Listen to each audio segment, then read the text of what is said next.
ఈరోజు నేను జూనియర్ గడికి కరెక్ట్‌గా పట్టించుకోలేదండి పాపం మార్నింగ్ నుంచి. నిన్నటి నుంచి కూడాను. ఎందుకంటే నేను ఒక చిన్న హాస్పిటల్ పని మీద తిరుగుతున్నానండి. నిన్నటి నుంచి. పాపం నిన్న మార్నింగ్ పట్టించుకోలేదు. ఈరోజు మార్నింగ్ గూడా పట్టించుకోలేదు. చాలా అంటే చాలా ఫీల్ అయ్యాడు. ఫుడ్ గూడా అసలు తీసుకోలేదండి పాపం. ఎందుకని అంతలా ఫీల్ అయినాడు. అంటే నేను డైలీ పట్టించుకుంటాను గదా! మార్నింగ్, ఈవినింగ్ ఏ టైం పడితే ఆ టైం ఫుడ్ ఏ టైంకి పెట్టాలో, ఏ టైంకి వీడు ఏం తింటాడో అని ఎవ్రీథింగ్ నేను చూసుకుంటాను కదా! అట్లాంటిది నిన్న మార్నింగ్ నుంచి ఏం పట్టించుకోలేదండి. పాపం చాలా చాలా ఫీల్ అయినాడు. నాకే బాధ అనిపించింది. ఇంటికి రాగానే ముడుచుకొని పాపం కూర్చొని పోయినాడు. అసలుగా నా వైపు కూడా చూడలేదు. పోరా అన్నట్లుగా చూసినాడు.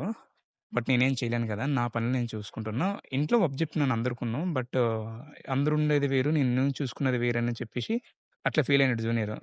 ఇప్పుడు సెట్ అయినాడు. అందుకోసమనని కాసేపు బుజ్జగించుదామని చెప్పి గ్రౌండ్‌కి తీసుకొచ్చినాను మా జూనియర్ గాడికి. చూడండి మా జూనియర్ గాడు ఎట్లా అయిపోయినాడో ఒక్కరోజుకి. చిన్నన్న ఒక్క రోజుకి లేకపోతే ఇట్లయిపోతే, చిన్నానికి ఏమైనా అయితే ఏం చేసావు నాన్న జూని? ఆ! సడెన్‌గా ఏమైనా అయిందనుకో చిన్నానికి, అప్పుడు నీ పరిస్థితి ఏందిరా? అందరి దగ్గర నువ్వు అలవాటవ్వాలి. అందరిని నువ్వు అలవాటు చేసుకోవాలి. అన్న ఒక్కడే కాదు కదరా జూని! జూని, ఇంట్లో అందరూ ఉంటారు కదా నాన్న! అందరి దగ్గరికి నువ్వు పోవాలి. అందరూ మంచిగా చూసుకుంటారు నిన్ను. ఆల్వేస్ అందరూ మంచిగానే ఉంటారు నీతో కదా! సో, అందరిని అలవాటు చేసుకో. చిన్నాన్న ఒక్కడే కాదు. ఓకేనా?